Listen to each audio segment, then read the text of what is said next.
반갑습니다. 화엄중학교 교사 천창수입니다. 예, 울산 노동역사관의 사무국장 배문석입니다. 선생님, 오늘 이곳에 나와 보니까 그 거대한 용이 코로나 마스크를 끼고 있는 데인데요. 저희도 그래서 마스크를 끼고 이렇게 여러분들을 뵙게 된 것 같습니다. 저희가 나와 있는 이곳이 어딘지 아시죠? 여기는 유명한 곳이죠. 그 대왕공원에 아이들 좋아하는 용 놀이터입니다. 그러면 왜 대왕공원으로 들어가는 입구에 거대한 용으로 만들어진 놀이터를 조성했는지 그 이유는 아시나요?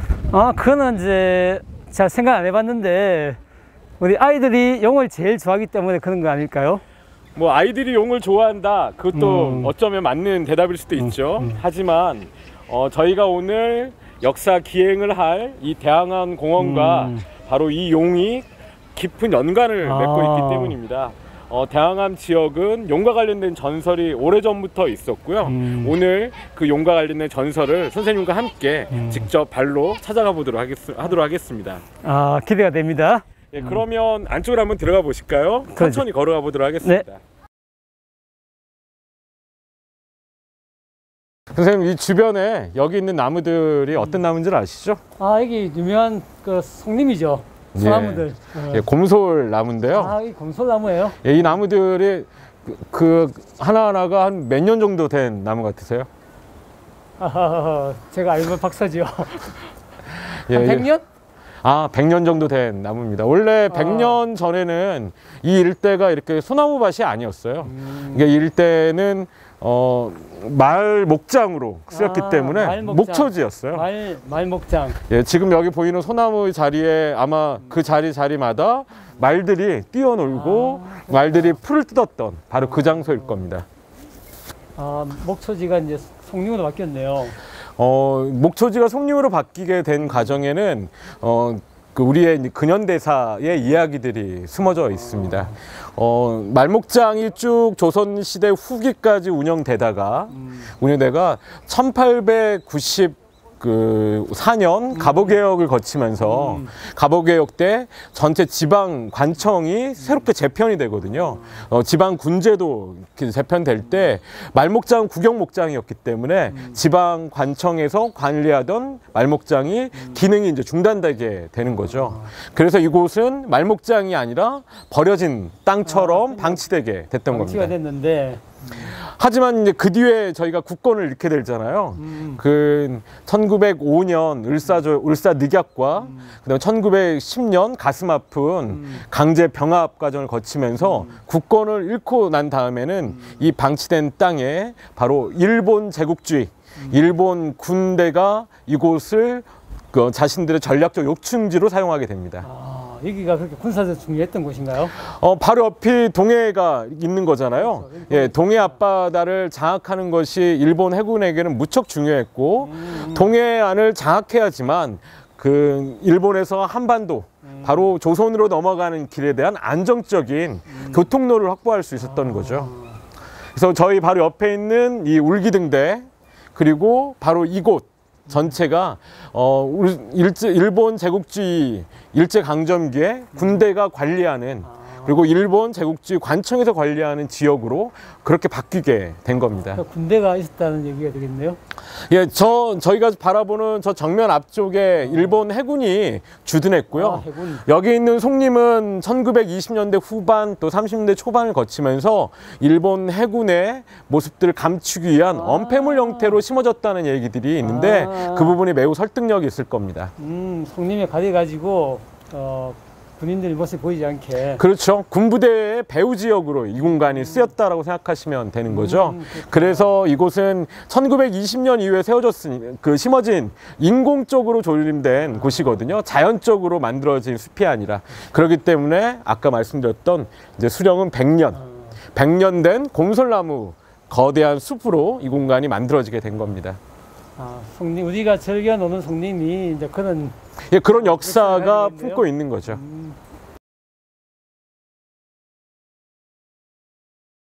예, 선생님, 저희가 지금 이제 도착한 곳은 울기등대입니다. 그렇죠, 울기등대. 울기등대는 언제 만들어진지 아시나요? 요거는 제가 얘기를 좀 들은 바가 있습니다. 그래서 러일 전쟁 때 러시아 군대를 견제하기 위해서 등대를 만들었다는 얘기가 있더라고요. 정확히 아시는데요. 그러면 그 러시아와 또 일본 제국주의 간에 한판 붙었던 전쟁, 러일 전쟁은 언제 일어났는데요? 러일 전쟁이 이제 저도 많이 가르치고 있는데 1904년 발생해가지고 뭐 5년까지 뭐 전쟁을 했다는 얘기예요. 예, 1904년에 이제 러일 전쟁이 이제 발발하게 됩니다. 바로 대한해협을 거쳐서 러시아 연해주 블라디보스톡으로 가는 길목에 바로 울산이 있었던 거죠. 그래서 울산의 끄트머리 바로 이곳에 목재 등간을 만들게 됩니다. 목재 등간을 만들어서 바로 이곳이 해안가 근처라는 것, 육지와의 거리를 쟀고 러시아 해군을 방어하기 위한 해군과의 대치와 그 다음에 전쟁의 승리를 위한 그러한 전략적 요충지로 등간을 만들게 된 겁니다. 처음에는 그런 나무로 만든 등간이었다? 맞습니다. 목재로 만든 등간이었고요. 우리나라 등대 역사를 보면 뭐 5번째 아는 가장 오래된 역사를 품고 있는 것이 오래됐네요. 바로 이 울기 등대가 되는 겁니다.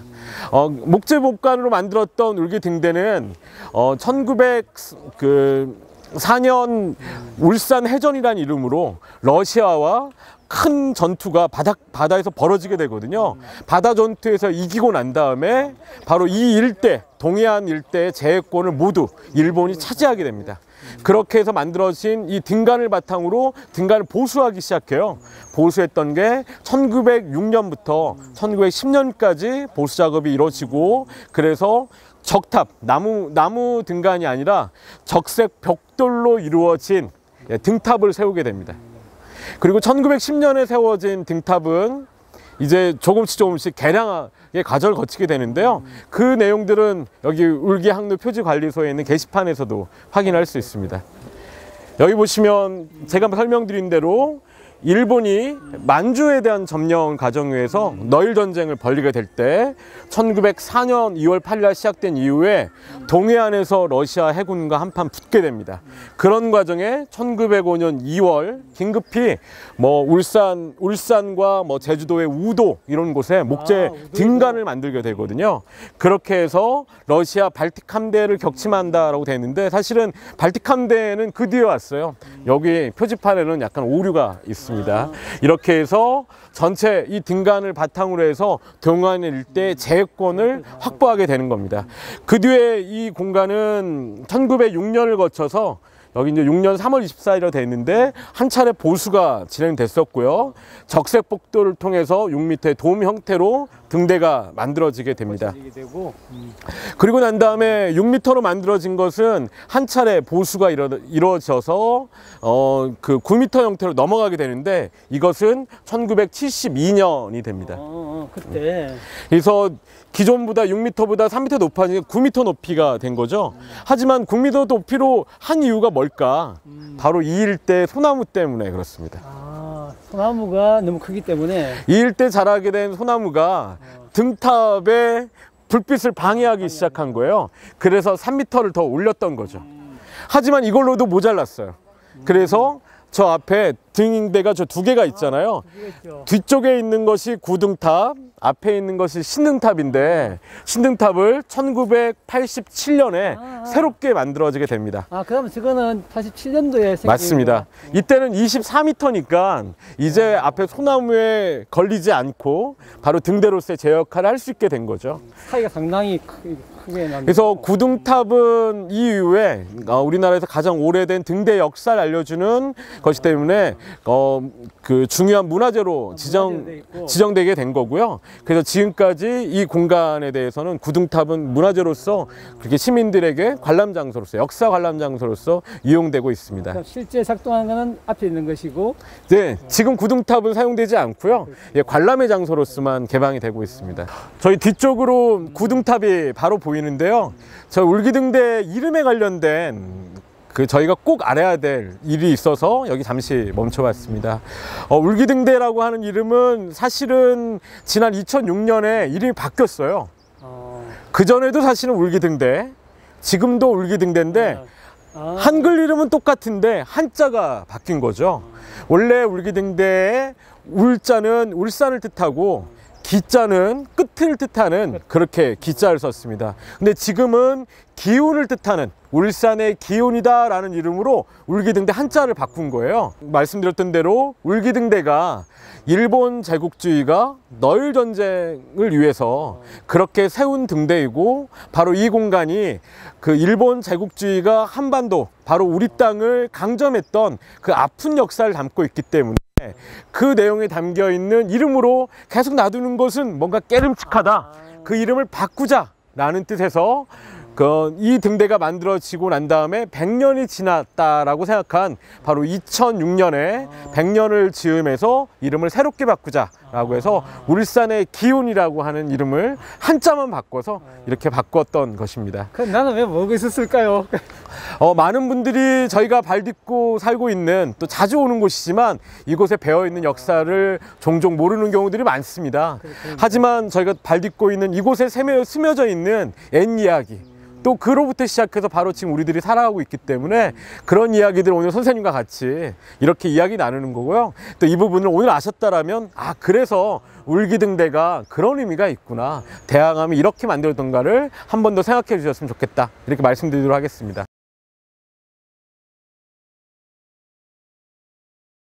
선생님, 여기 우리가 그 영도에서 본 용이 드디어 여기 나타났습니다. 관계가 있습니까? 예, 맞습니다. 여기 이제 용 모양이 들어오면서 저희가 봤던 용과 똑같은 모양으로 만들어져 있죠. 이제 용에 대한 전설이 여기 위에 적혀 있는데, 제가 짤막하게 설명을 드리면, 울산 사람들은 이곳 대항함을 예전부터 댕바이라고 불렀어요. 댕바이는 대왕의 준말이 됩니다. 그리고 저쪽에 이제 용추라고, 용추바이가 있는데, 용추바이는 용이 승천한다는 뜻을 품고 있거든요. 그래서 용전설이 여 일대 그 연결이 되어 있는 거죠. 여기 있는 용은 어떤 용이냐? 호국용이다. 나라를 지키는 용이라고 불렀습니다. 저희가 경주에 이제 대본 앞바다에 문무대왕릉이 있는데, 유명하죠. 네. 유명하죠. 문무대왕릉은 1967년에 이곳이 신라의 왕으로서 내가 죽고 난 다음에는 바다 건너 오는 외적들을 막겠다, 용이 되어서 막겠다라고 하는 문무대왕의 그런 뜻이 담겨져서 거기에 수중릉으로 만들었다는 것이 이제 발굴이 됩니다. 그래서 가문사와 이견대까지 이어지는 그런 용전설이 쭉 이제 역사 기록으로도 남아 있는데, 울산 사람들은 바로 이곳이 문무대왕의 능이라고 생각을 오랫동안 해왔어요. 그런데 경주 앞바다에 있는 그 대항함이 문무대왕의 능이라는 것이 드러나니까 이건 우리가 말하는 댕바이는 도대체 뭐야? 라고 하면서 이제 찾게 됩니다. 그래서 이게 문무대왕비의 무덤이 여기에 있을 것이다. 문무대왕은 경주 앞바다에서 호국용이 되었더라면 문무대왕의 비는 울산 앞바다에 호국용이 된다는 이름으로 울산의 이 대항함 밑에 묻혀 있을 거다라고 하는 새로운 전설이 더해지게 됐습니다. 이 전설의 진위는 알 수는 없겠죠. 그리고 전설은 말 그대로 전해오는 이야기지만, 전설이니까. 그렇죠. 하지만 이 전설에 깃든 것은 이 나라의 위태로움들을 막아주는 그러한 선조들의 그런 마음을 이어서 우리도 이 땅을, 우리가 살고 있는 이 땅을 지키자. 앞서 얘기했던 일제강점기의 일본인들이 바로 이 땅을 전략적 요충지로 장악했던 그 아픈 역사를 딛고 바로 이렇게 호국용의 기상처럼 우리가 우리 땅을 잘 지키자라는 그런 마음은 분명히 배어 있는 것 같습니다. 그래서 이게 용이 이제 이게 등장하고, 영도에서 용도 이제 그렇게 만든 것이네요. 실제 용이 있는지 한번 가서 한번 보실까요, 선생님? 예, 선생님, 저희가 대항함 한복판까지 왔는데요. 네. 용전설을 듣고 와서 보는 대항함은 어떠신가요? 처음에는 이게 경치만 구경했었는데, 여기 용의 전설이 울산 사람들 속에 있다는 것을 아니까 앞으로 좀 오면 약간 새롭게 느낄 것 같고, 우리 학생들도 오면 어떤 용에 관한 이야기를 많이 듣고 생각하면 좋을 것 같아요. 실제 문무대왕은 경주 앞바다에 있을지 몰라도 바로 이곳이 문무대왕비하고 상관없이도 사실은 이 용전설과 함께 수많은 사람들이 울산에 가장 많이 찾아오는 관광 명소가 됐습니다.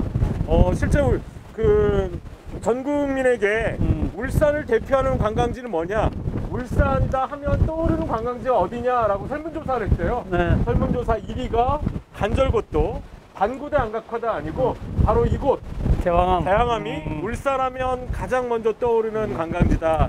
그래서 가장 많이 찾아오는 곳이다 라는 겁니다. 찾아오신 분들이 이 안에 담겨있는 호국의 마음, 또 용돈설과 함께 옛 이야기들이 숨어있는 것들로 하나씩 알아가셨으면 좋겠다라는 말씀을 마지막으로 전하고 싶습니다. 네, 하여튼 저도 이렇게 전에는 경치가 최고 생각했는데 영웅의 전설 아니까 더 의미가 깊어지는 것 같습니다. 참 좋은 곳입니다.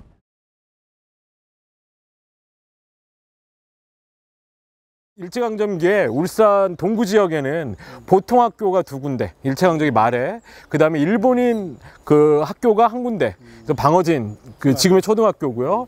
그 다음에 그 조선인 아이들이 다녔던 보통학교는 남목과 그 다음에 그 화정동에 이렇게 1군데씩 있었어요. 근데 중등학교는 없는 거예요. 그래서 중등학교의 필요성을 관련돼서 계속 조선인들이 일본 강점기에 그 이제 계속 진정도 내고 탄원도 했거든요. 하지만 그 뜻이 이루어지지 못하고 방어진 심상소학교 내에 그 중등 과정만 생기는 정도에 그치고 말았었습니다.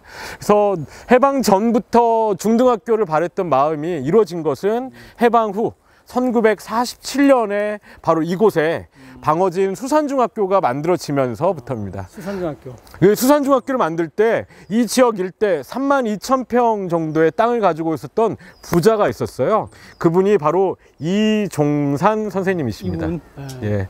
일산 해수욕장 그 앞에 바다에서 후리그물이라고 해서 땅과 땅 사이에 그물을 쳐서 물고기를 잡는 일산 해수욕장 앞에. 예, 거기서 어업을 하셨는데 후리금을 통한 어업으로 큰 돈을 버셨어요. 큰 돈을 벌어서 이 대항암 일대에 이 32,000평의 땅을 가지고 있었고 그 땅을 희사하고 당시 돈으로 200만 원, 지금으로 치면 한 수십억에 그 정도에 가는 그 돈 될 거예요. 수억에 관련된 돈을 희사해서 동구 최초의 중등가정의 학교를 만들게 된 겁니다. 이제 그 학교가 나중에 방어진 중학교가 됐던 것이고요.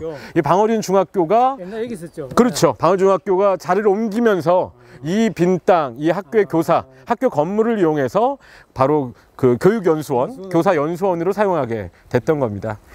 여기 있는 공덕비는 이종산 선생님의 그런 고마움을 뜻해서 세워지게 된 비석인데요. 그래서 지금 이 공간이 계속 교육공간으로 사용되었지만 이제 이 공간이 이제 허물게 되는 그런 또 새로운 시대를 맞게 될 것 같아요. 역사 속으로 이제 사라지게 되는 거죠. 얼마 전 지난주 월요일인데 얼마 전 교육원수원이 이제 강동 쪽에 새로운 건물에서 이제 출발을 했고요. 이 안에 있는 집기나 기자재도 모두 빠져나오고 이제 건물만 남아 있는 상태가 됐습니다. 이종산 선생은 해방이 된 조국의 우리 아이들이 보다 나은 교육, 그로 인해서 해방된 땅에서 새로운 일꾼으로 또 새로운 동량으로 또 새로운 이제 청년으로 자라기를 바랬던 마음이 크셨을 거예요. 그래서 자신의 큰 재산을 아낌없이 내놨던 거고 이곳이 또 나중에 그분들의 자식대에 가면 선친의 뜻을 따라서 기부 체납을 하게 됐거든요. 그래서 나라에 기부를 한 거죠. 그랬던 그런 뜻이 오롯이 배어 있다. 그 흔적은 이제 이 공덕비로만 이제 알 수가 있게 됐습니다. 그러면 이게 이제 연수원은 이전하지만 이 역사적인 의미를 좀 살리기 위해서 이 공간을 어떻게 조금이라도 역사적인 의미를 남기는 공간을 만들면 좋을 것 같은데 그런 계획이 있나요? 여기서? 네, 지금까지 사실은 이 공간이 대항암 일대에서 가장 풍광이 좋은 땅이에요. 예, 그러다 보니 고급 리조트가 들어온다거나 아니면 유락시설이나 무슨 놀이시설에 관련된 이야기만 쭉 있는데 어떤 것이 들어온다 하더라도 원래 뜻이 훼손되는 자연공간을 훼손하지 않았으면 좋겠다는 마음이 이제 제 개인적 바람이고 더불어서 무엇이 들어서든 이종산 선생님의 이 공덕비가 제자를 지켜서 이 땅이 품고 있는 역사가 오롯이 후손들에게 또 우리 후배들에게 그대로 전달될 수 있기를 바라는 그런 마음입니다.